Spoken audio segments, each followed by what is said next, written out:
to NASCAST 500, the only NASCAR podcast that poses the question, what is a love charger?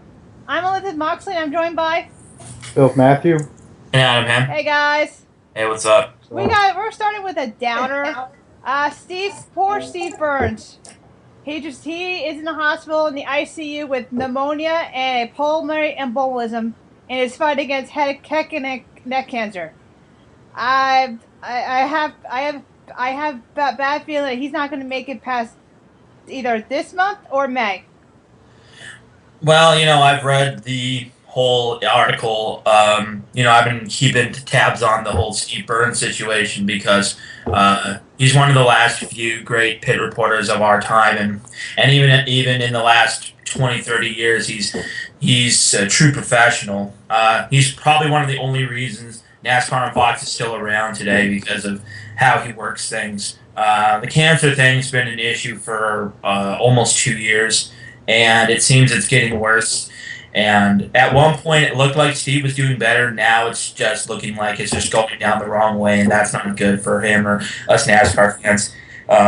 He's been a fighter. A lot of people would have just gave up or just gone away easy, but Steve isn't the guy to just lay back and just take what's coming to him. He's going to fight. So, I mean, there is a chance he could get through this, but the way it's looking, it looks like he's not going to.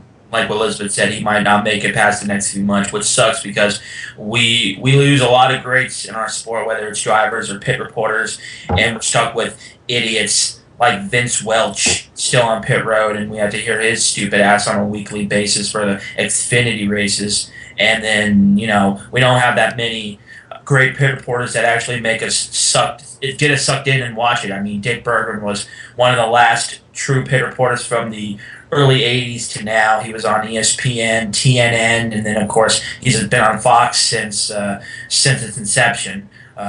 He retired in 2012, and the pit reporting business on pit road really hasn't done much.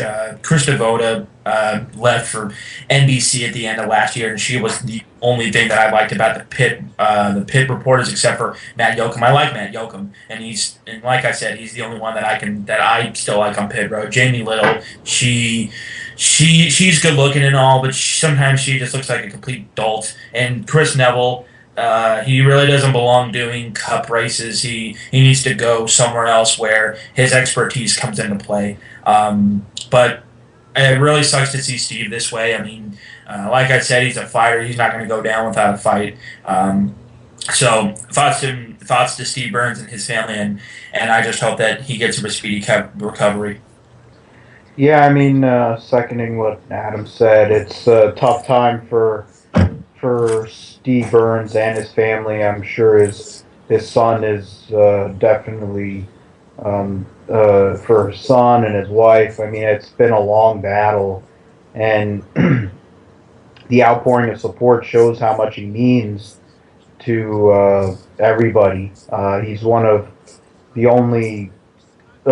He's a true professional. He's cut out of the same cloth as Dr. Dick Berggren and Dr. Jerry Punch and some of those guys that were really great pit announcers.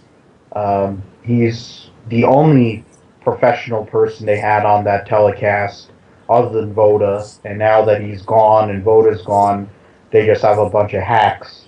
I guess Yoakum, but I mean his job is the pit reporter. I mean, they basically went and didn't replace Dick Berggren, and now they can't replace Steve Byrnes.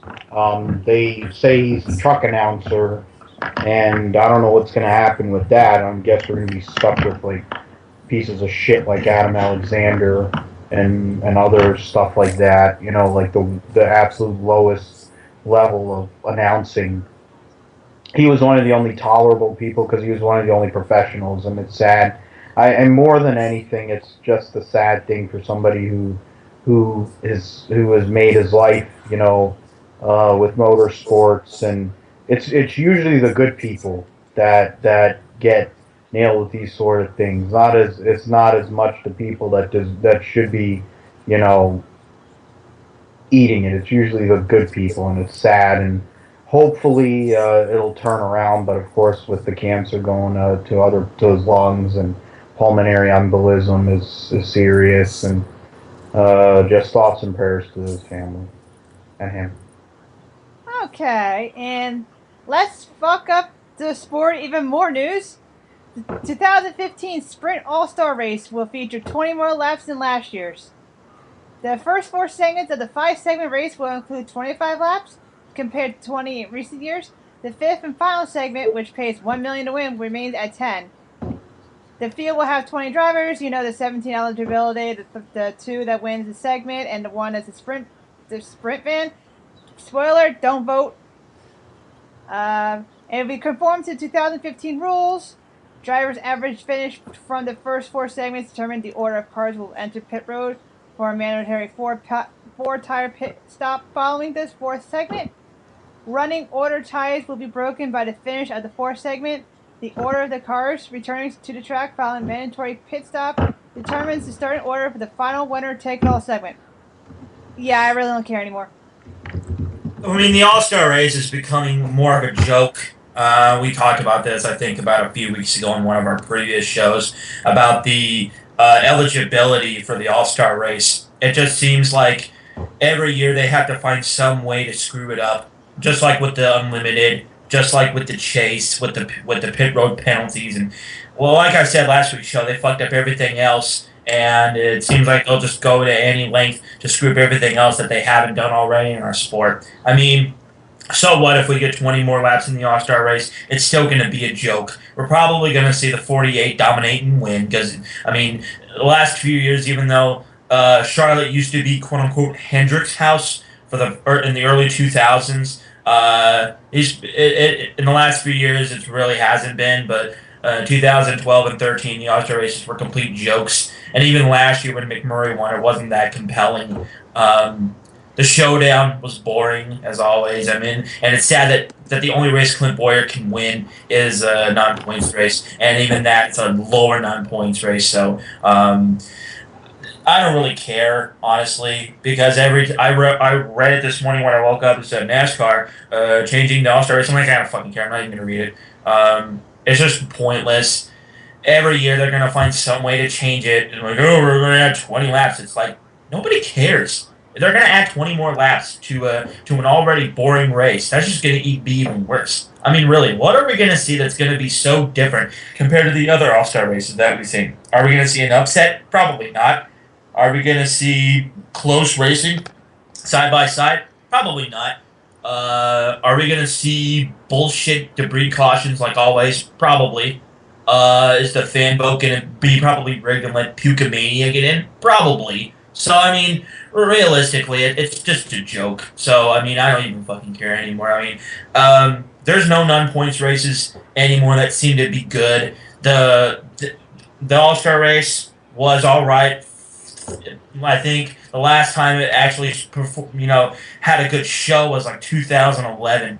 And since then, it's just been complete garbage. 2012 and 13 were garbage because Johnson won, and even then, the racing was terrible. Last year, McMurray won, which was good for me because I'm a McMurray fan, but the race wasn't even that fun to watch. It was just boring. It was forgettable. And the shootout, I'm still calling it the shootout because the Sprint Unlimited is one of the stupidest fucking names I've ever heard in my life for a race besides the Duck Commander 500, but that's another story.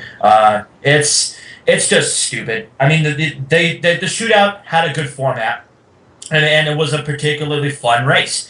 But after 2012, they just decided, oh, well, we're going to not only change the name of it, but we're also going to change everything else about it. And now every year the shootout just doesn't put on a show anymore. And just like this year and last year, it didn't do anything. So don't really care about the All-Star race. It's fucking stupid. It's pointless to watch because it's just going to be boring. And they're probably going to find some way to change it again in 2016. So whatever. Yeah, I mean, the All-Star races lost the cachet it had before. It's definitely not. The Charlotte Motor Speedway hasn't put on good racing in so long to begin with, and then they changed the format every single year, like every year. I mean, it's just insane. Just leave.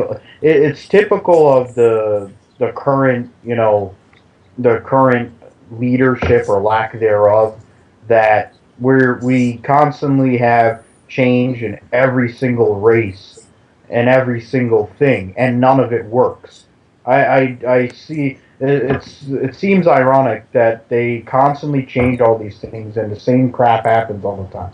I mean, really, it doesn't take but of course you have a bunch of rocket scientists, a bunch of cornholers doing each other, going and making no sense and doing total BS and killing what was once a great sport. Look, here's a simple format. They should go, both them and the Daytona race should do that. They should go the Charlotte All-Star Winston whatever, when they started it, was 30 laps. I think two 20-lap or 50 laps, so like two 20-lap segments and a 10-lap segment.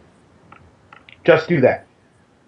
Or better yet, 15, 10, and 5 with caution laps not counting on the last segment. So then we just go and have more destruction. I mean, if anything, at least make it a demo derby, because they all get spread out after 5 laps anyway. So why don't you just go and make it an overrated demo derby? Or have them do what Tony said at Talladega. Go and run half the field one way, run the field the other way. Let's just go and get real crazy with it. Let's run cars with no tires on the back. I mean, let's just keep on changing it up. Let's just get real crazy with it, Let's go and let them have Nerf guns and start shooting them at each other in the middle of the turns, or I don't know, give them a crate of eggs. See if they can actually go and lean over and slam people with eggs.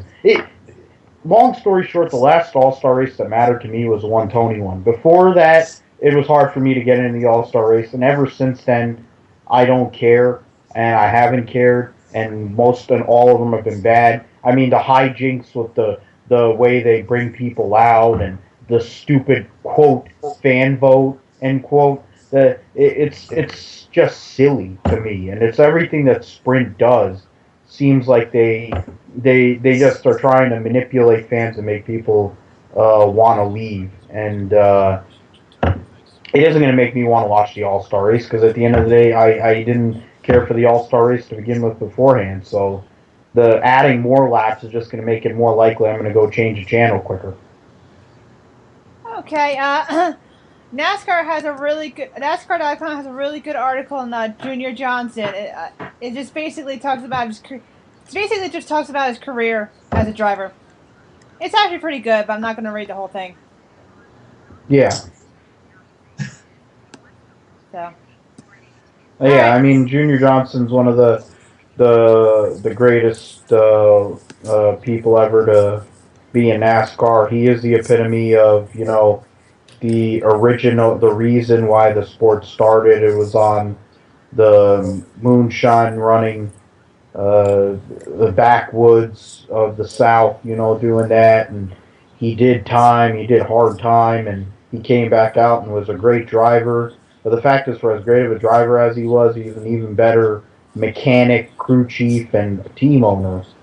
So NASCAR.com has to back into one once in a while, and it's almost impossible to bag a story with Junior Johnson, because he's one of the greatest.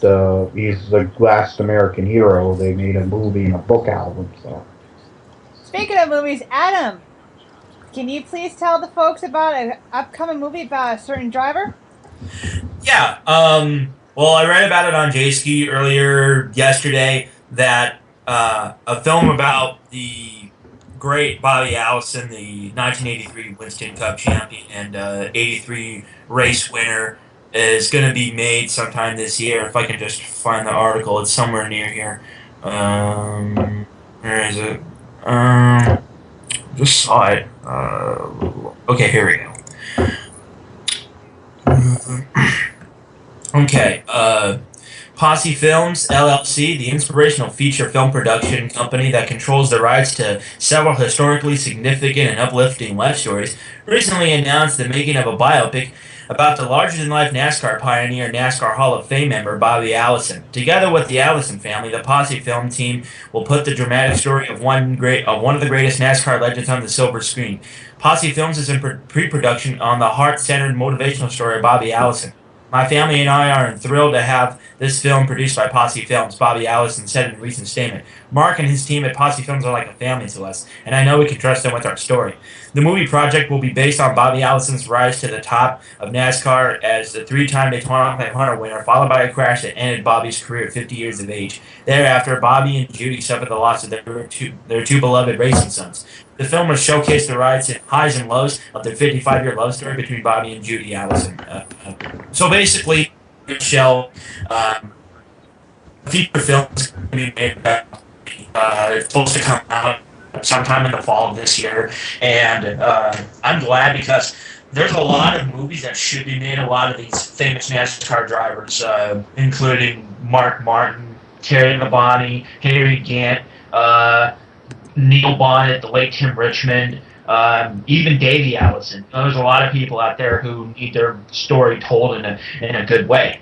And whether if it's a documentary or if it's a feature film with someone playing the role of that particular driver, it needs to happen. I mean, we've already had a bunch of Dale Earnhardt movies already with that really crappy ESPN movie with Barry Pepper as Dale Earnhardt. I mean, the movie was good, but the things that really pissed me off was the incorrect chronological events that happened in the movie that didn't happen, basically, they made Darrell Waltrip and Dale Earnhardt basically bitter enemies that hated each other and wanted to kill each other. And I was like, dude, this is not how they handled business. And they screwed up the racetracks wrong. They screwed up everything else in the movie. And they didn't even use the three without Richard Childress's permission. So that's another reason why the movie flopped. The other movie was Dale that came out in 2007, I think, with Paul Newman doing the narrating. And that was, and I still have it. It's in a case with 7 discs. One has the movie and the other has special feature stuff. So I think that a movie about Bobby Allison should be good. I mean, he's one of the best drivers that have ever come in NASCAR. He paved the way for basically what NASCAR is today. I mean, he had a rivalry with Richard Petty back in the 70s, and he's driven for the Diehard Racing team. He's driven for himself. He's driven for the Stavola brothers. Junior Johnson and the Stavola brothers, bunch of other people. So Bobby really has made history. Yeah, and not to mention 3 Daytona 500 victories and everything else that he's done in his career, right on down to his last race at Pocono, where his racing career ended on the first lap at Pocono. So I'm excited for the film. I think it'll be good, and I also think that other drivers that are in Bobby's caliber or near it, like I said, Mark Martin, Terry Labonte, Harry Gant should have a movie made about them as well. Yeah, I mean, Bobby Allison, for me as a Davey fan, is, if there wasn't Bobby, we wouldn't have had Davey, wouldn't have had the Alabama gang, Neil Bonnet and Donnie and his brother Donnie. I mean, there's so much that has came from Bobby. He was an innovator as well. Talking about Junior Johnson with the last story, I mean, the combination of those two did not work out because they were both stubborn and headstrong. But the fact is, if they had stayed together, they'd have won so many races and championships. It would have been insane.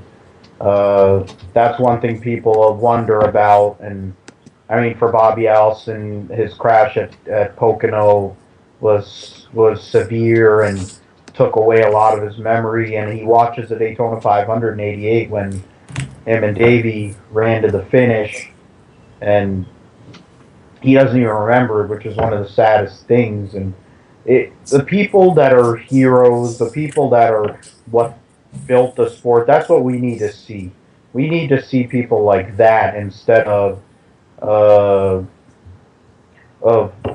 BS that they seem to put out there regularly. I mean, the Dale documentary actually was really, really good. That one I have as well.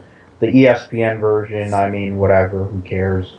Hopefully they do Mr. Allison justice and the Alabama gang and how important he was to, like independence, because eventually he got to the point where he had to drive for himself or else he was going to uh, not be able to handle it because what is it, Junior Johnson got the Buick or whatever in '82 instead of Dygard or whatever. He designed the Chevy Monte Carlo. That was one of the last things he designed a Chevy Monte Carlo body, and they went and sent it to Junior, so he went and drove a Buick for himself, and he won. And there's so many stories about it. And then his rivalry with the King is one of the great rivalries in motorsports and in sports, because he had no problem running into the guy and Richard had no problem running into him. So there's so much to the man. There's a bigger story, obviously, his love and devotion to Judy and the connection and separating and coming back together, the loss of their children, the way they did lose them. There's so much to the man, and hopefully they do him justice. Okay. Well, Dustin Long, he needs to be kicked in the balls just for writing this. He wrote an article about the top 20 NASCAR Sprint Cup drivers in the last 20 years. I'm just going to go through the top 10. Roy Rage, Bobby Labonte, Matt Kenseth, Mark Martin, Dale Earnhardt, Dale Jarrett, Kevin Harvick, Smoke, Gordon, and number 1 is Fucked Hard. Well, I got my 2 cents to add on this equation. I read about it on the page. Tim Lynn, one of our new members, he posted it a couple days ago, and I just had to read it. Of course, with the picture of the article having all the 4 Hendrick drivers, it was no surprise to me that a Hendrick driver was number 1. Case in point, everyone knows about how much I hate Johnson and how much he's a piece of shit, and he's basically ruined the sport of NASCAR for a lot of people and made it unwatchable because he and Cheat and Chad just cannot go to a race without trying to cheat to win, and they don't even deserve to be in the top 10. They deserve to be, they don't even deserve to be on the list because they didn't really achieve what they wanted, or, they didn't really achieve it the way they should have, is what I meant to say. I had respect for Johnson back in the day when I first got into watching it full time, which was 2008, was my first full year of watching NASCAR, and I'll admit, and I do regret it, I was a fan of Johnson at one point, but then I started to smarten up and realize that he's a dickhead, that the 48 team is just a bunch of hacks who just, are so self-absorbed that they think they're the best team on earth. So that's my thoughts. He doesn't deserve to be number 1. Gordon being second is a slap in the face, because if you look at what he did in his early run versus what Johnson did in his early run, by his third year, he was already a champion. By Johnson's third year, he still hadn't won a championship. It took him 4 years. It took him 5 years to win the championship, from 2002, 2003, 2004, 2005. Then finally in 2006, he won his first championship. So it took him 5 years to win his first championship. It took Gordon really 2 seasons out of his rookie season. And not to mention, he won his first 2 races in 2 big races, the Coke 600 at Charlotte, and then the first Brickyard 400 at Indy. And then the next year, he just took off. And then turn into the legend we know today as Jeff Gordon.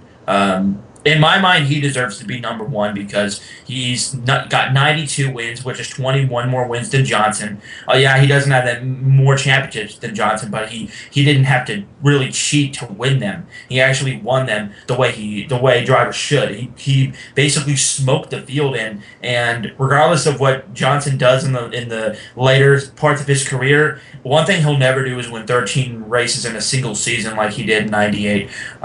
So moving from there. Martin getting in the top 5 is a good thing.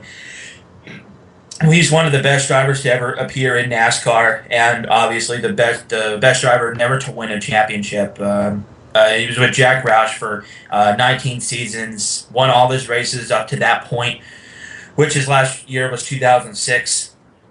moved to the Ginn Racing team in 2007, and then they merged with DEI midway through the season when that '01 car became part of the DEI organization and became teammates with Truex and Goonbug and Paul Menard. So then the next year he stayed in the 8 car, and then by '09 he returned to full-time racing, which probably had his best season to date since 2000, since before the 2000s came along.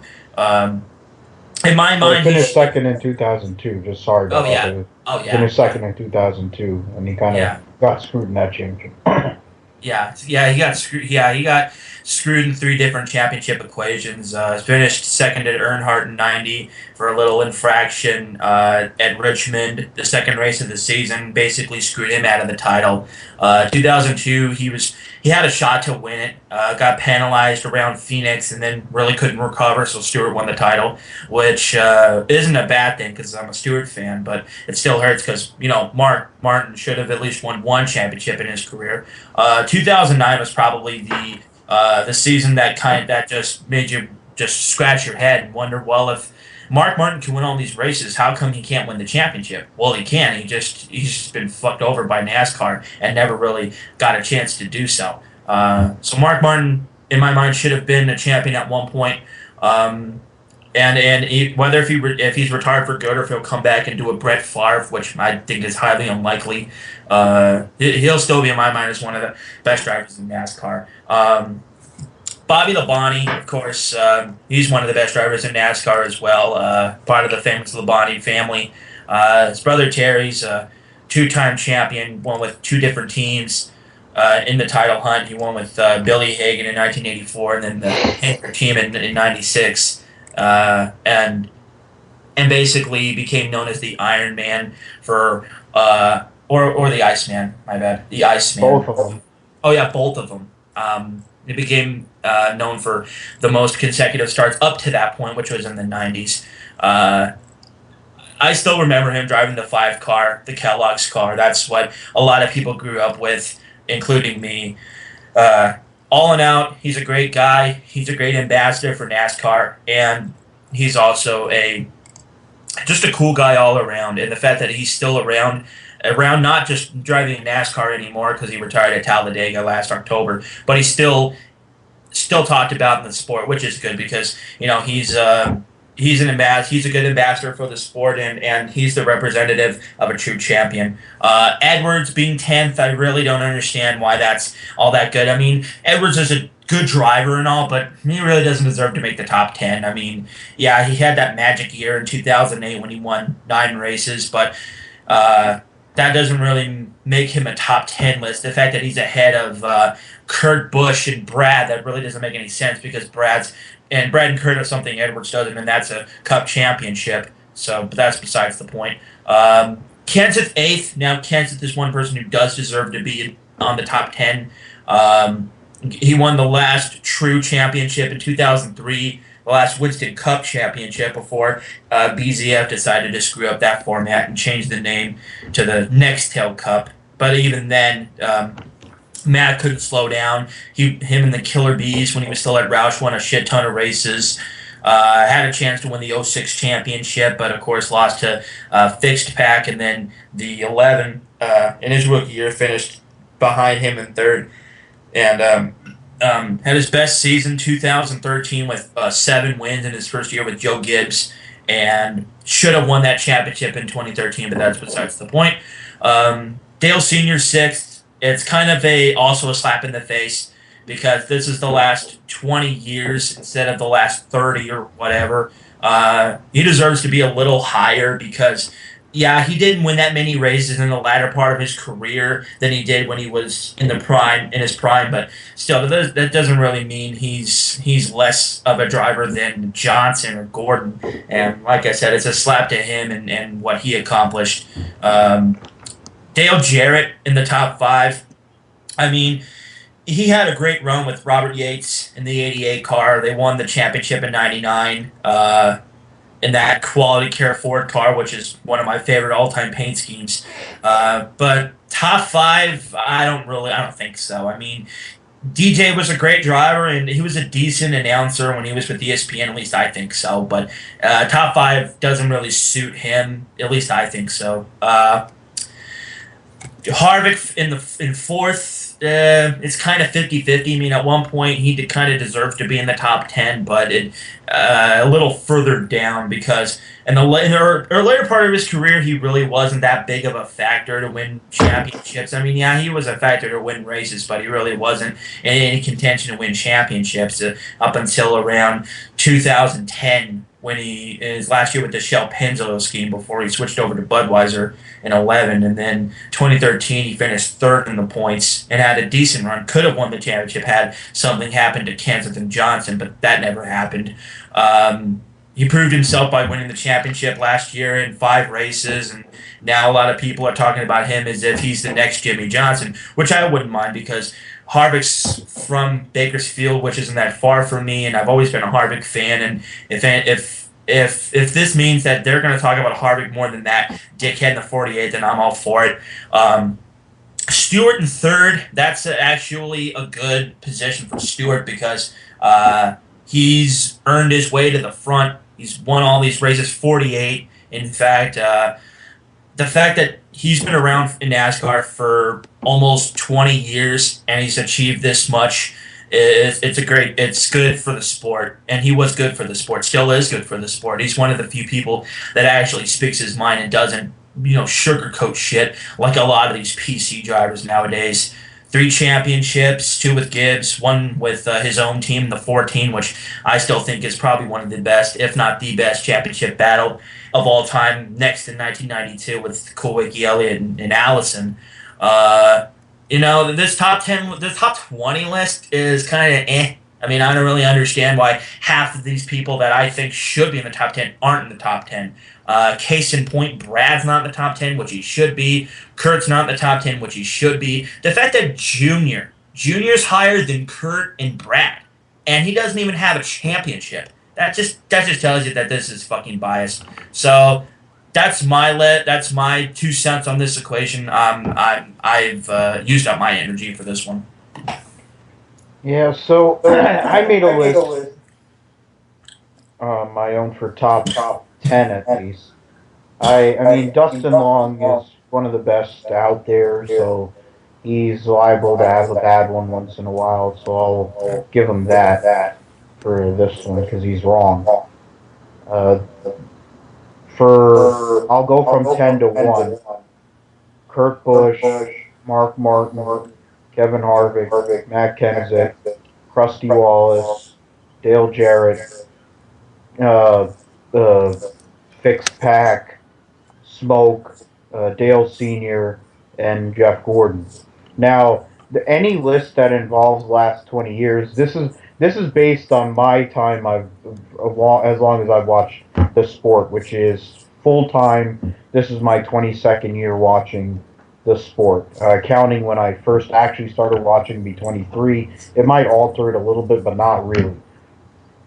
In terms of in that period of time, these are the guys that have stood out to me. Once you get past 10, you're reaching. For Jeff Gordon is one of the greatest drivers I've ever seen. He's the stats say it. Winning 13 races in a season when there's 29 races, it was insane. Minus who he drives for and his fruit cup of a crew chief who's a piece of trash, but who married a girl that looks basically like Jeffy, but that notwithstanding, Jeff Gordon was the best driver in my generation, and it doesn't matter any list that involves the last 20 years, any list that involves from like 1990 on should have at least the top 2 that I have with Gordon and Dale Sr. He wasn't as prolific from 95 till the end of his untimely demise, but at the end of the day, he was the greatest driver of his era, and he's one of the top 5. You're talking about 2 of the top 5 greatest drivers ever. I don't care what the lane streamers can go and push 6-pack all they want. He's not a great driver. it does. I could at the end of the day, he never will be a great driver. Uh, I don't care if he's won 60 something races. When you consider that equipment and that kind of and who he has as his crew chief, all the things that are in place. The point is, if it wasn't for Gordon, he wouldn't even be there. If it wasn't for Gordon, they wouldn't have gotten lows. If it wasn't for Gordon and the felon, that he wouldn't be there. So how is he ahead of the guy? Smoke third, so that actually fit between both. His greatness reaches farther than the track anyway, the NASCAR track. He's a much better all-around driver than just a NASCAR driver. So the logic, okay, fine, he's the third best driver the past 20-something years, I don't think is that big of a reach. It's the only problem, the only thing that somebody could say is, well, he hasn't won a lot of big races outside of the Brickyard, and that's understandable. He's never won Daytona. He's never won the Coke 600 or the Southern 500. But he's won 48 races and 3 championships in 3 different formats. And he had one of the greatest runs in the history of championships by winning 5 out of 10 races, including the last one to win the championship in 11, which probably is part of the reason why all this has gone down with karma, because he used it all up in that chase. But that's beside the point. Johnson, 4th. I mean, at the end of the day, the stats are there. I can't put him any lower than that. It looks kind of sketchy at that point. I don't believe he's as good as what everyone makes him out to be. He's a douchebag. His crew chief's an a-hole, whatever. Jarrett, while I have a hard time, mainly because of how Robert Yates basically screwed Ernie Irvin over to make Jarrett's team better, the Jarrett-Todd Parrott combination was one of the best in NASCAR in my time, outside of Evernham and Gordon and then Johnson and Canal. So it's probably the third best combination. 3 Daytona 500s. They won all the big races together. And his run for about 6-7 years was a great run. And he's a Hall of Famer. So you can every one of the drivers I have on this list that outside of Martin is in the Hall of Fame already. Krusty won 55 races. He was minus the fact he's one of the worst announcers ever lived, and he probably should just like swallow a cow's cock and like never get rid of it. He was a great driver. He was a dick, but he was a great driver. His short track prowess was only matched by very few drivers. His inability to work with other drivers probably was part of his downfall, especially No Neck. Earnhardt didn't care, and because Richard Childress was really only a one-car team, it didn't matter that he treated Mike Skinner like crap. So it is what it is with that. And he always got injured. Kenseth has been prolific in his career in big races. Only one championship, probably should have had at least one more in his career, but 2 Daytona 500s, won the 600. He hasn't won Indy, but he's won Darlington. He knows how to show up in big spots.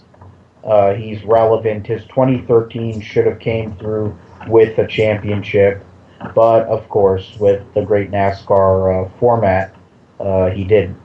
Harvick in the last, his initial run was solid. His first year, of course, for rookies was one of the best rookie seasons ever. But then he went through a lean period, won the Brickyard in 03, had some, on and off years when RCR lost their way. Then Jeff Burton came in and kind of made him better. And he was a major beneficiary of that. By the latter part of the first decade, this century, he was a factor for points with Gil Martin, and they finished in the top 5 in points, as Adam said. But the combination of him with Tony getting him to drive for SHR and Rodney Childers, who's the most underrated crew chief in recent memory, you put that together, and now you see what they do every single week. They're the fastest car, one of the fastest every week. Harvick is not going to stop winning. The 40 win mark looks very realistic, while a few years ago may have not been the case. Once he gets past, 32 wins, that's the bare minimum for the Hall of Fame in NASCAR. Of course, some of the bigger races, winning a couple more of the bigger races wouldn't hurt, but his 2014 was pretty stellar, and I think he has more to come. Mark Martin is one of the great drivers of my time. He came back from, alcoholism and losing his own team, went and drove ASA, came back to Roush and made Roush what it was. So the fact that Roush is now falling into this cruel and horrible death like Robert Yates Racing did 10 years ago is sad. But it really started with the way One-Eye Jack jettisoned Mark for David Reagan and got rid of sponsors and all the other BS. Mark Martin did most of his work with Roush, and there was at least 3 chances he had at titles with Roush. Of course, 90, which was a screw job by NASCAR, and of course because of Chevy, they're in bed with Chevy, and because Roush was only in his 3rd year as an owner. 98, he had no chance. His run, he won 7 races that year and had like 18, 19 top 5s or something ridiculous where he would have won the championship like the 5 years before and the 5 years after, but he ran into a 13-win buzzsaw in Gordon. And then 2002, while Sterling Marlin should have won the championship, he got injured. It became a battle between him and Smoke. The penalty at Rockingham after Johnny Benson's first win and Martin finished 2nd, dubious, just like the 90 penalty, basically was enough to decide the championship in Smoke's favor. That and a wreck at Talladega, which gave Smoke the points lead. But then I picked Kurt Busch because in the last 15 years, in terms of true talents that I've seen, raw talents, he's one of the best raw talents that's ever come into the sport. He's always been fast. He's always been there and a factor. And minus the fact that he's a complete shit for brains off the racetrack, and he's a head case, which seems to be a family trait, the guy can drive a race car. And now that he has a crew chief that has a clue, now that he's running with a little better equipment, now that his focus is strictly on going out and winning races, instead of trying to go and destroy himself in his career, I think Kurt has more to come.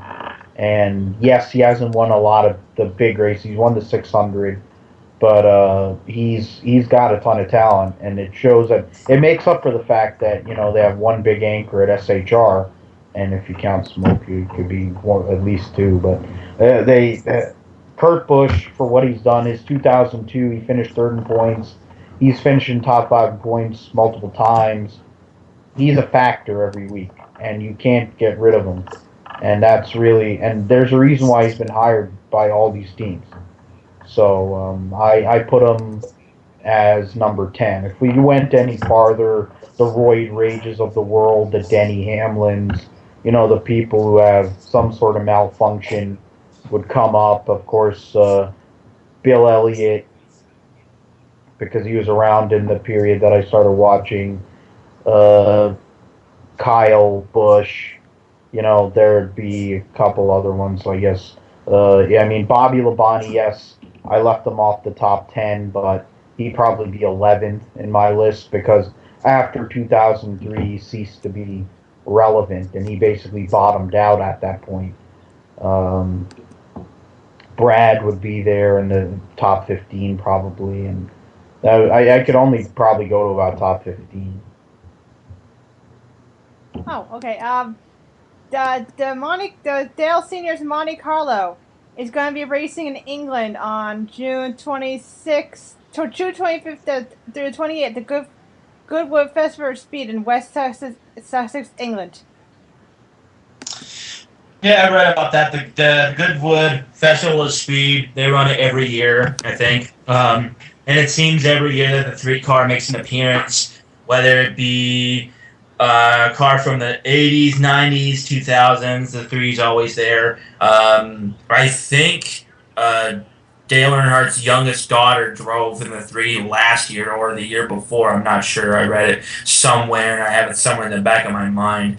But it's good. It's good that the 3 car is being kept alive, and I don't really consider the 3 that Silver Spoons is driving to be a honor or a keeping the memory alive, because it's really not. It's just a slap in the face to Earnhardt, what he did, what he accomplished. Not to mention Austin Dillon can't drive for shit in Cup, but that's besides the point.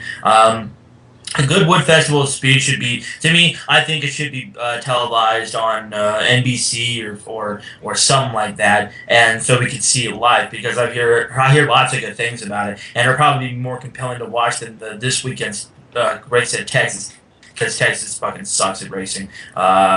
So good to know that the 3 cars being kept alive and still being run on a yearly basis in a way. And that the Earnhardt family is at least trying to keep it alive and not trying to just silence it so Goonbutt can make all the money and get all the fan votes and whatnot. Yeah, I mean, it's been a push, especially since Dale Sr.'s passing. I mean, Carey's drove it. I didn't know that Taylor Nicole drove it, but it makes sense.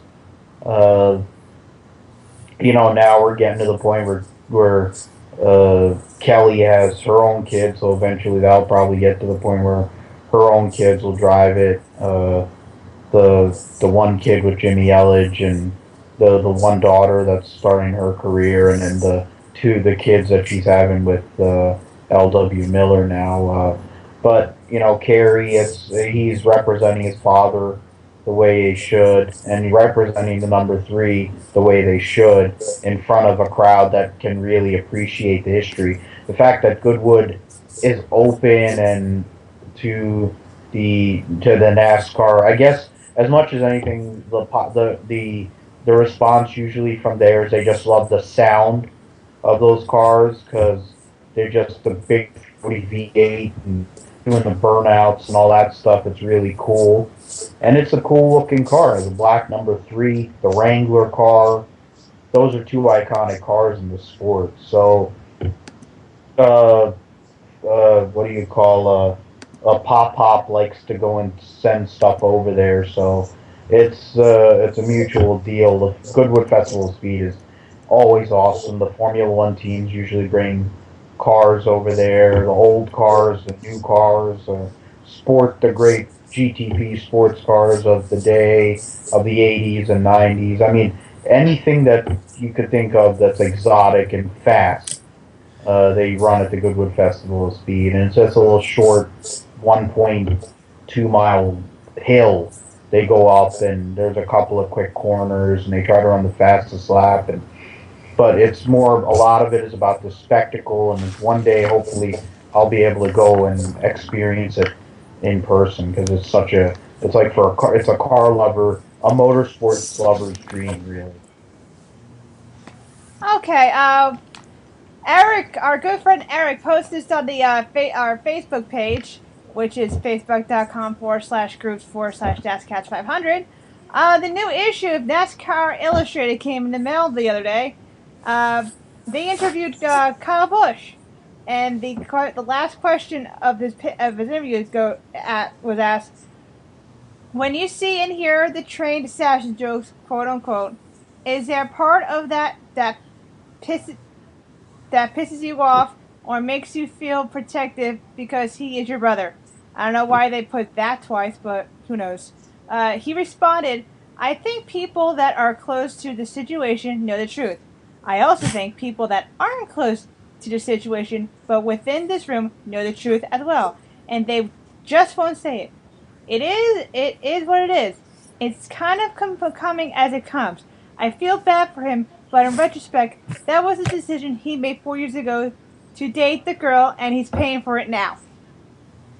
You fucking douchebag. I posted it on the page, the comment. I said, even in his injury phase, I still think Kyle's a whiny prick, and that still holds water. And the thing is, Kurt and Kyle have never gotten along in the last 10, 11 years since Kyle's been in NASCAR and becoming more of a winning driver. And when Kurt won, though, for a title, it seemed that Kyle was a little jealous of Kurt's talent on the track. And then when Kyle started to really come into his own when he joined with Gibbs in '08, it really seemed like it was the other way around, but I refuse to think that. They've had run-ins before. They ran into each other in the AllStar Race in '07. They both wrecked, and from what I heard from that, they didn't really talk for like a year after that or something like that. Even at Thanksgiving and Christmas, they really didn't even look or talk to each other. But I mean, how can you blame Kurt? Kyle's a fucking douchebag. But you know, Kurt can be an asshole too on the track and whatnot, and say all this shit he doesn't mean. But you know, that's just Kurt. That's how he's always been on the track. But Kyle likes to find attention in any way he can get it, and he always likes to be a whiny douche about everything that he says. Case in point, when he lost the nationwide race last year at Bristol to Ryan Blaney, the look on his face was just he was so mad that he lost, and I'm like, dude, you're getting mad because you lost a lower tier race. Like, it's not like you lost the Daytona 500 or you lost the Break 500 or you lost the championship. You lost the fucking nationwide race that you're not even competing in the points for. So quit your fucking whining. And even though Kyle got injured, I felt sorry for him. Yeah, I mean, I don't fucking like the guy. I think he's a complete dickhead, but, you know, I don't really like to see anybody injured or whatnot, but I still think he's a fucking prick. And the fact that he's saying, oh, well, now he's paying for it now. I'm just like, well, you know, I can go on and on about the mistake I made about dating my bitch ex Nicole and how she fucked me over, but I don't really want to waste 3 years talking about that. So, I mean, it's just like, really, Kyle? Like, you can't even just support your brother? I mean, I know you guys have had some, like, really bad run-ins with each other back in the past, but good fucking Christ, just let it go already. I mean, you're going to be 30 this year. You need to stop acting like you're fucking 15. Yeah, I mean, at the end of the day, I saw that, and I was like, I initially read it, and I'm like, is this Kyle? I asked Eric, is that Kyle? And he said yes. I'm like, wow, that's just really fucked up to me. I don't want to say that, but that's really what it is. I mean, and it seems ironic because now the karma train caught up to him with him going and trying to take the little kids' lunch money and going and hitting fences straight on and stuff. I mean, he's at some point, you know, he's going to have to learn that it's best to, whatever's, like, if you have nothing nice to say, don't say anything at all. I understand it's an interview. But if you don't like your brother, I mean, you don't have to put it out there in a freaking NASCAR Illustrated, because that's all they want. They want the stupidity to come out instead of actually, for him especially, considering his puppet of a wife who they removed the bolt on, so then one of the only attractive qualities about her are gone anyway, and then they're gonna have the demon child. I mean, it's like at some point, you know, you have to become mature. And I mean, it's a Bush family trait that they're both a-holes. We get it. The dad's an a-hole, Kurt's an a-hole, Kyle's an a-hole. It's all a family trait. So at the end of the day, I guess I shouldn't be surprised because they all seem to be morons. But for him, for Kyle to say that, I mean, oh, he should have known better. It's like, you know what? You could have probably went and said something to him at some point and maybe tried to help the guy if you're really supposed to be a brother and blood's supposed to be thicker than water. But obviously, in this case, I mean, it is what it is. He needs help getting media because his best media he's done all year is hitting a fence, so he needs something to talk about anyway. So. All right, now we've got to know our topic of this episode: the good, the bad, and the ugly of the 6 races so far. We'll start off with the good. For me, it has to be the first time wins of the Ryan Reed in Xfinity and Austin Thurl in Camping World. I mean, I was glad. It was actually Tyler Reddick. Oh, Tyler Reddick. What? My bad. I think we need a fresh new blood winning a series. So why not? I'd say the good for me this year. I'm probably gonna. I have a couple goods to add in this equation. The good part, which is Elizabeth said, I'm gonna go with her too. With the first time winners with Ryan Reed and Tyler Reddick, both driving for Fords. For Reddick, I mean, I knew a win was coming because I mean the kid can drive. I mean, I figured sometime or another the 19 was gonna win sooner or later. I thought at one point when Ross Chastain was in the 19, he was going to win, and he probably would have at Phoenix in 13, but Eric Jones beat him to the line, and that was that. So I figured that would have happened sooner or later, whether it be this year or last year or even next year. But Reddick's a good kid. He knows how to drive, and I won't be surprised if one day we'll find him in Xfinity and he'll be contending for a championship. With Reed, he's driving for Roush. I mean, just like what Biffle said at California, the team's dying a slow death, and it's true. So they needed a little pick me up because we all know Bane and the bug dummy and Richard. Richard. Oh, great. Aren't really doing anything side of things, and Roush has two good drivers in Xfinity driving for them, being Bubba Wallace and Ryan Reed. And for Reed to get the win, the fact that he has diabetes and he's racing and even sponsored by the Lilly Diabetes Association or whatever it's called, it's good for the sport. And Reed's a good kid, and I believe he'll go places. He might even be in Cup one day. The second good I probably have to add after all this bullshit. Probably the good would probably have to be Kurt Busch coming back for me. I'm a Kurt fan. I was enraged when he got suspended before Daytona. If you talk about my top 10 drivers, Kurt's easily in that. And as a legit longtime Kubu fan, as my mom would say, I was really pissed when he got suspended, and I was I didn't know whether if he was coming back or if he was going to be an IndyCar or an NHRA or whatever, but either way I was going to support him. But then I heard that he got reinstated and back in Phoenix, and that really made me feel a whole lot better. And to see one of my drivers beat the system and not let Pocket Commander run him into the ground like the fucking hateful bitch that she is. So to have Kurt come back, that was really good for me. And since then, he's just been kicking ass and taking names. Won the pole at California, should have won the race, but that's another story for another day. And every week, like Phil said at one point, it was last week, we were talking about Danica and how much we can't stand that bitch. How as soon as he got Tony Gibson, he's been running a hell of a lot better and in the top 10 every week. And I guarantee that the 41 will win sooner or later, whether if it be at Texas, Richmond, Talladega. That the 41 team is going to win at least 2 to 3 races at least this year with the combination between Tony Gibson and Kurt Busch. I'll go and echo the first time winners, but I think just the Daytona weekend for the packages that they have, which are not really that good for racing. The finishes of all 3 races, I guess the 500 because they threw the yellow for no reason.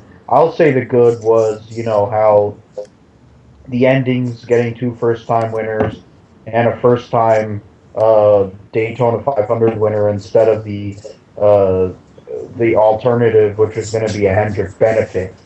I'll take almost anybody over a Hendrick benefit. So, Pizza Face winning. I mean, minus the fact he is Pizza Face. The guy is a good driver, and he is one of the future pieces of NASCAR. And for Penske Racing to get another Daytona 500 win after the one that almost made me want to shoot myself in 2008, that was nice to see. The all Ford winning weekend was even better for me. I mean, there's no Mopar, so I have to support Ford. Reed, his story, I mean, he had a horrendous year last year. To come out and actually get through all those wrecks and win the race is great. Tyler Reddick struggled at times, but I felt like He had the potential. I didn't know he was going to go out and win at Daytona, but he did. So he took it on instead of the Chevy, the Dillon brothers, who had the fastest vehicle there, but obviously they couldn't pull it off. So definitely my good, I would say so far this year is the results of the Daytona races.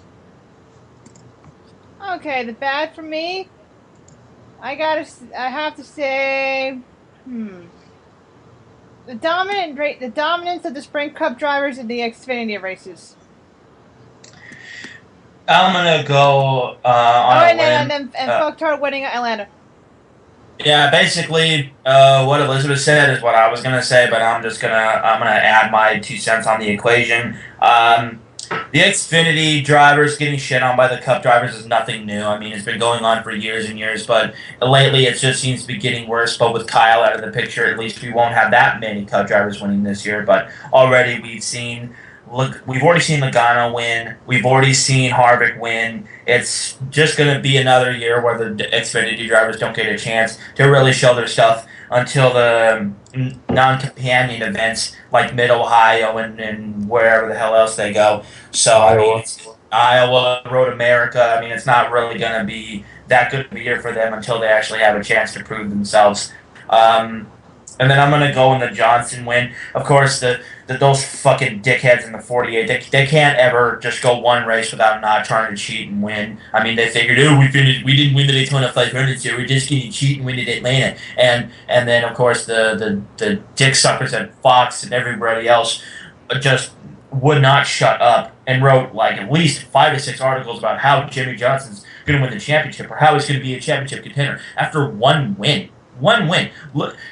Half the drivers that won more, look at what Johnson did a year ago. 4 wins and didn't even make the last 2 rounds of the chase. So, just because he won one fucking race does not mean he's going to win the fucking championship. Jesus fucking Christ. So, I mean, it's typical of Fox and NASCAR because, you know, they like to spew the same shit they spewed back in 2010 that we haven't already seen a million times. So, whatever. I really hope that the 48 doesn't win the championship, and if he does, then I might as well just kiss Sprint Cup Racing goodbye because I'm not watching it again. Yeah, while I do agree with the Xfinity, you know, the typical domination. That's the point. It's typical. It started with Mark Martin back in the early '90s. It continued with Roush, I think, with Jeff Burton for a while, and Bug-Eye Dummy. Then you had Kevin Harvick doing it for a while. It's been a common theme of these Cup teams with Cup drivers going and dominating. You know, and then Rowdy Bush and Royd Rage doing it for a long time. So the thing is, it's been there, and for me personally, I don't sit there to watch Xfinity races because they're not usually that good to begin with, and it's going to go into the next point anyway.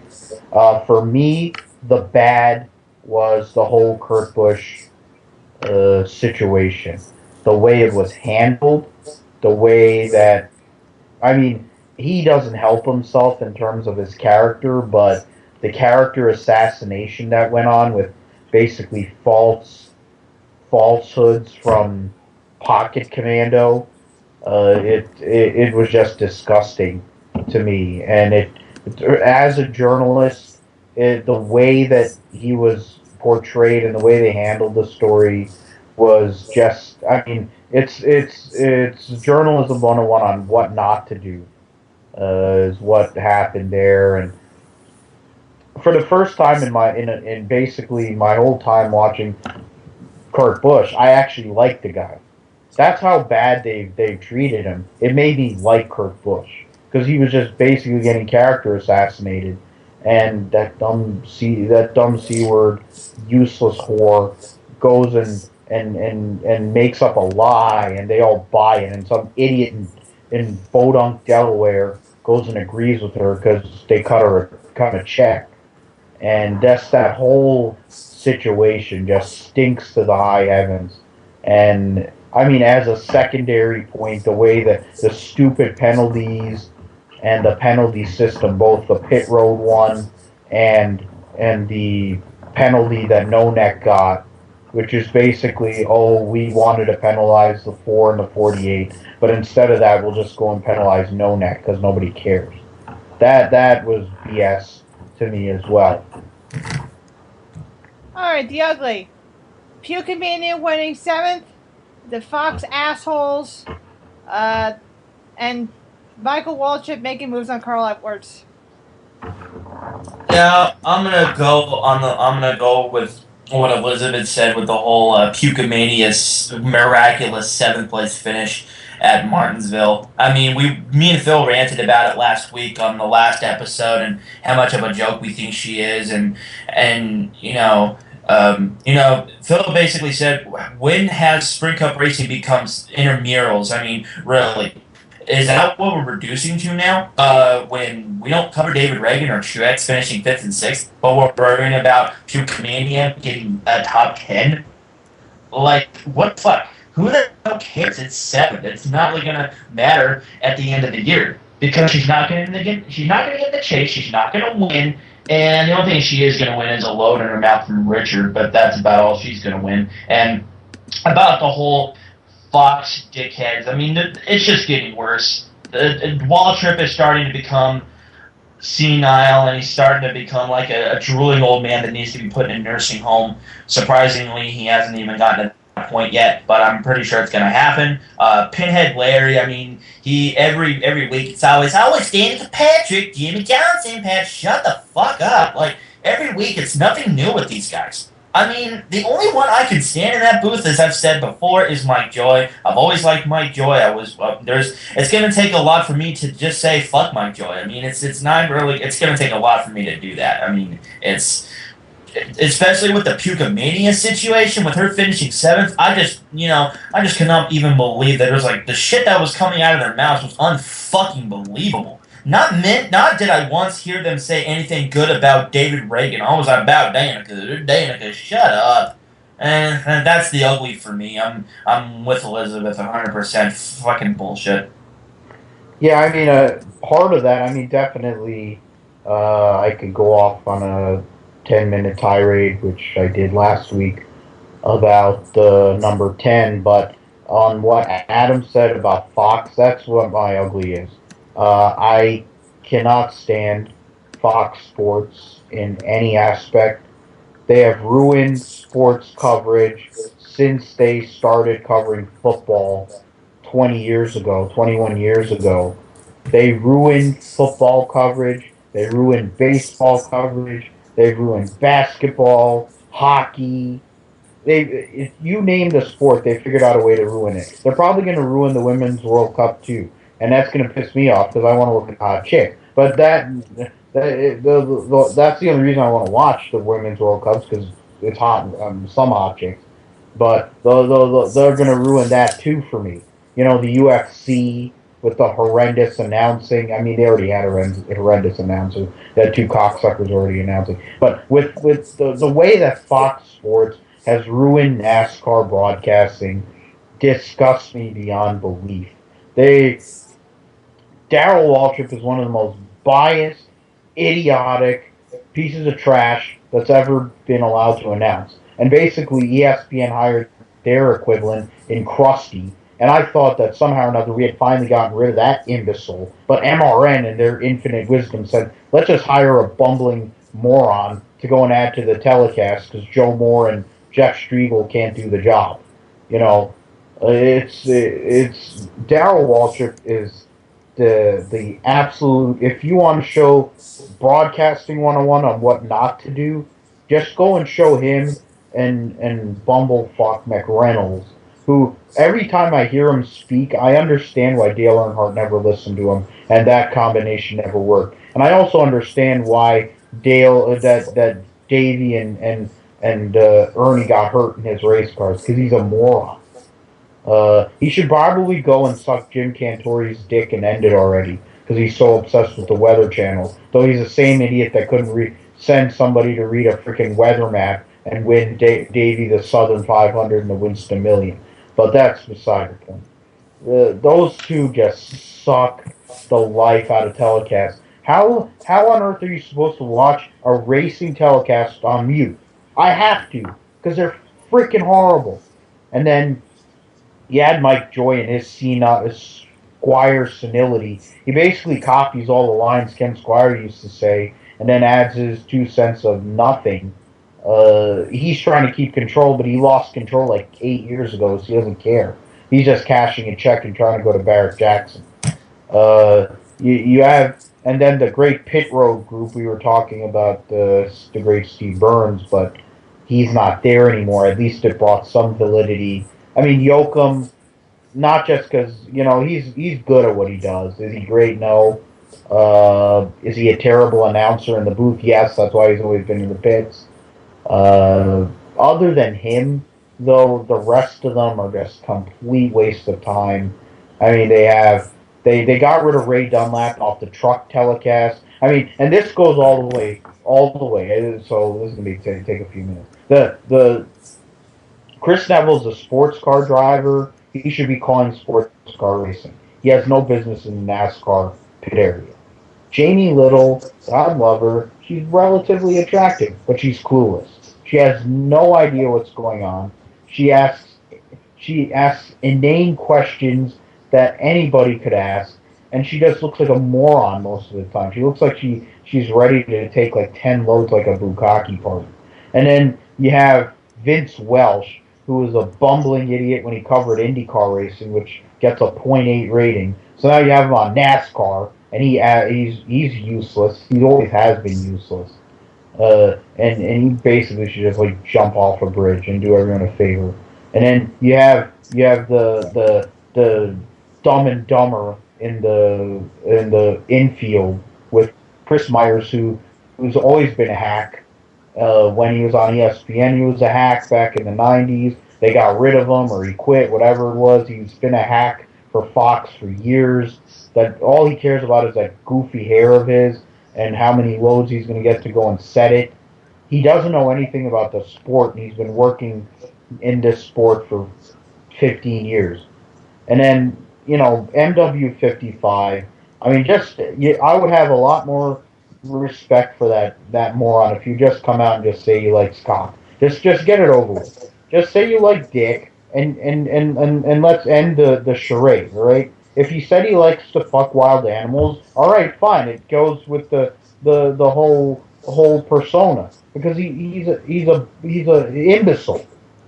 Why would anyone want to listen to a biased Toyota owner who hasn't won a race in 11 years and has never won a race on an actual racetrack? How is that worthwhile to anybody? They got rid of Roid Rage Hammond and his orange and his freaking tangerine-looking self because he just says bumbling nonsense. And then they have Kenny Wallace, who's another imbecile, who hasn't won a race in what was it, 12, 13, like you were talking about maybe early 2000. I think it was the last time, 2003 was the last time he won a race. Who the hell wants to hear him in his stupid laugh?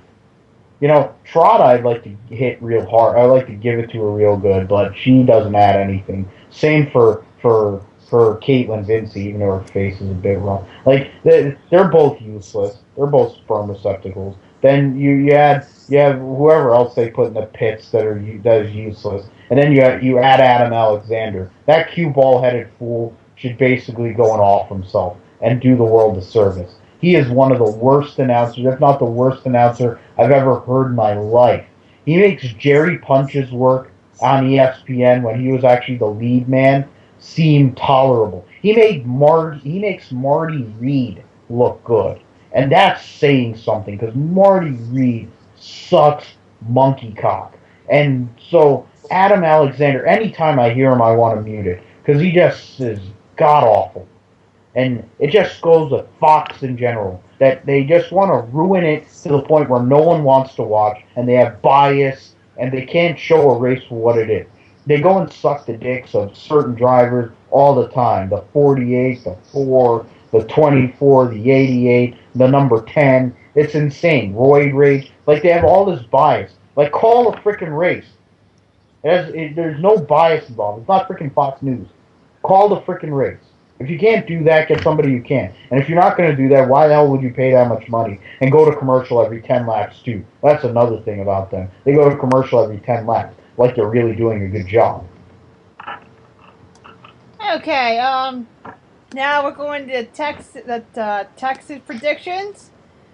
I can't believe they are still calling it Duck Commander 500. Okay, I got two choices. Pizza Face and Hamlin. My dark horse is going to be I'm going to say Allmendinger. Yeah, well, Texas is usually a boring race. Not a lot of thought into it as to who can probably win. I'm going to go with the two drivers I think that'll win, plus my dark horse. My first driver I think will win will be Brad. He had a great race in November before the whole scuffle bullshit that everyone bitched and moaned about for a week and then some, and how it was so compelling and how great it was for the sport. But that's besides the point. My second driver I think that'll win. I'm going to go with Gordon. The last time he went there, he won, which he should have. But again, that's bullshit, and that's another story. My dark horse, I'm going to go out. Let's see. I'm going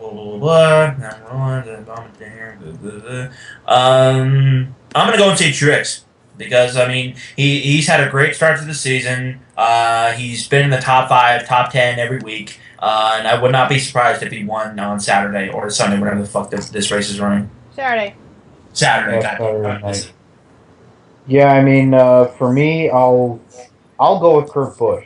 He one of the first races together. Him and the old man had. I think the first race they ran together was Texas last November, and he went from being completely irrelevant to a top 5 driver in a matter of a week. Good vibes going. They've had good stuff at these 1.5 mile racetracks in the couple races he has run on 1.5 mile racetracks so far this year. SHR has good, at least for the 4 and the 41, 1.5 mile equipment. So I'm going to take Kurt to win at Texas on Saturday night. And I agree with Adam on the wild card, which is hard to say because when you consider Martin Truex has finished in the top 10 every single race so far this year. But Martin Truex, one of his best tracks is Texas. And Cole Pern seems to be him and Cole Pern seem to be the right combination. So it'll be a great look for the 78 group to win on Saturday night. It'd be great for Martin Truex, and so I'll say that Martin as my wild card. All right, we're at the O'Reilly Auto Post 300 for the Xfinity. This is going on Friday night. For the sprint. Oh, I think Brad's going to win the Sprint Cup. Hold on. Okay, I think for a Sprint Cup, Brad's going to win. For a regular, I'm going to have to go with either Brian Scott or the Silver Spoons #2. Let's take a look at the entry list.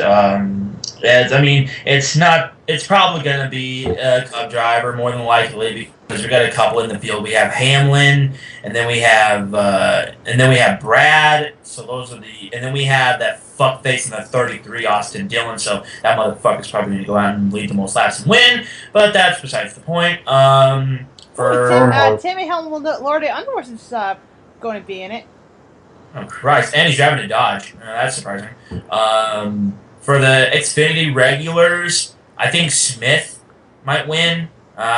He's definitely had a hard start to the season with the flip in Daytona, and the fact that Chase Elliott really hasn't done much either. So it's been kind of a crappy start for JR Motorsports, other than Harvick winning at Atlanta. So I think it'll be Smith, and the other Xfinity driver that I think that'll have a shot to win is I'm going to go with Elizabeth and say Brian Scott because although that he always has a chance to have a shot to win. He never does, but maybe this will work out for him in the long run on Friday night.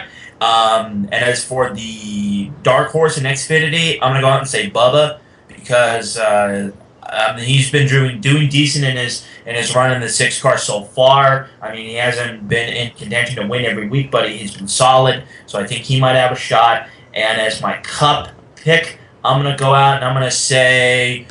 Let me take a look again. It's probably gonna be Brad because even though Hamlin is driving for Kyle in the 54, doesn't really mean he's gonna have a shot and win because Hamlin's more worried about Cup than Xfinity, which is what Kyle should have been doing. But that's besides the point.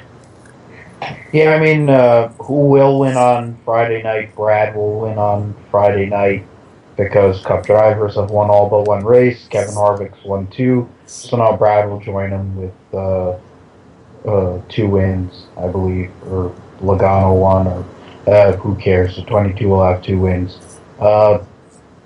In terms of the regular that I think has the best chance to win, Chase Elliott won his first race here 1 year ago. They've had a couple of weeks to readjust and probably have more time, him and Ernie Cope, to figure out what each other is looking for. And I think it'd be a great look for the 9 team to start their charge at repeating as champions with a win on Friday. I agree with Adam in terms of the wild card. Darrell Wallace Jr., who's going to have AdvoCare sponsorship on the car this week. So they're actually putting something on the car for once. He doesn't have sponsorship. They're just going and putting the AdvoCare for fun, I guess. But Bubba ran well at Texas in the truck last year. He was good wherever he had to go, wherever they were going last year. So he's been solid yet unspectacular, and he's a dark horse for this championship because, yes, Chris Buescher is the favorite out of that team. He is the best driver on that team, but Bubba Wallace definitely can drive as well. And so Baby makes a run here at Texas. But both races will suck because the dick commander himself, Eddie Gossett, runs the place. And it's one of the worst racetracks, always has been, always will be. Okay. Do you have any more stories you want to talk about before we go? That's it. Yeah, I'm going to take a look on J-Ski one more time besides... yeah, that's why I've chased blah, blah, blah. I don't fucking care about blah, blah, blah. Nope. Yeah, that seems about it. Yeah, there's nothing. I'm looking on J-Ski. There's nothing to talk about. Besides, if we want to talk about that weird looking food that they have in Texas. No, it makes you want to vomit. Yeah, me too. No thanks. I'll pass on that. No. Alright. Proud members of the GeeksOfTheIndustry.com network. Facebook.com/groups/NASCAST500. Or if you want to go to the main page, Facebook.com/groups/GFDI.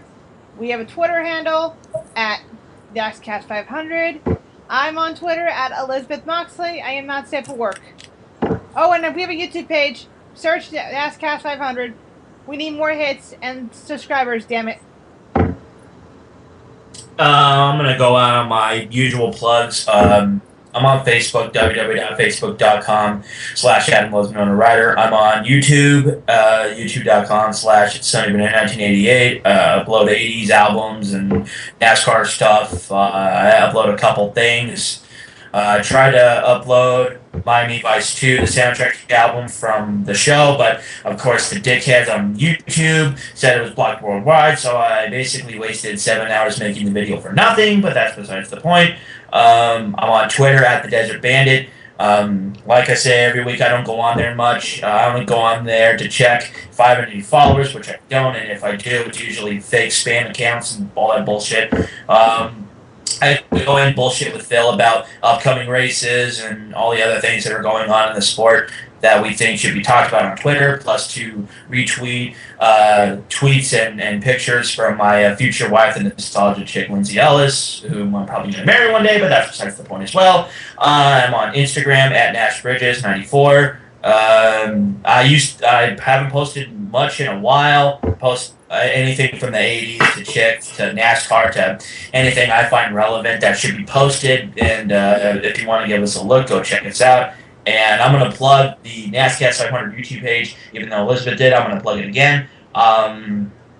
Just search NASCAR 500 in the search bar because the YouTube has stupid new rules for the custom channel URL. You have to have like 500 subscribers or some bullshit like that. So just search NASCAR 500. All the episodes that have been recorded from episode 1 to the most recent one, which we recorded last week, are on there now. Give us a like and favorite it, comment, whatever. Just spread it friends so we can get more hits and actually build up our fan base a lot of wisdom. Yeah, I'll just go before I go into my own plugs, but going on Twitter definitely are at NASCAR 500 and the YouTube page, so that if you just joined us recently, get a update on what we've been saying. Maybe you might get a kick out of some of the old stuff we've had. There's been some good ones for sure, but the best is yet to come. So please listen to us and follow us on YouTube, and follow us on Twitter as well, because we try to get good content out there. My information, I'm on Twitter at Philip G. Mathew, with one L and one T. And on Facebook, facebook.com/Philip G. Mathew. In both cases, I usually post or like or retweet stuff that I'm into, mostly racing and hot women and stuff like that. For me this week, because it's Texas and I can't stand the racetrack and it's usually terrible, and it's Masters week, it'll probably be a lot more on golf, but whatever. It's been that way all year. And yeah, with the writing gig, we'll see what happens with that. I'm not saying anything about that because obviously I'm in permanent writer's block, so we'll see what goes on with that. All right, with that being said, for Adam and Phil, I'm Elizabeth. Have a nice day.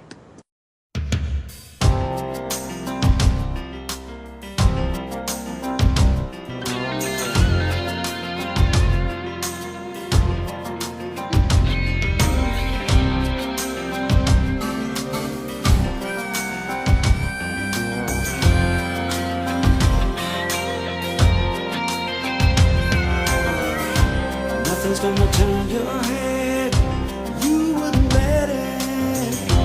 Nothing's gonna change your mind. You just wanna get ahead, and you can't forget.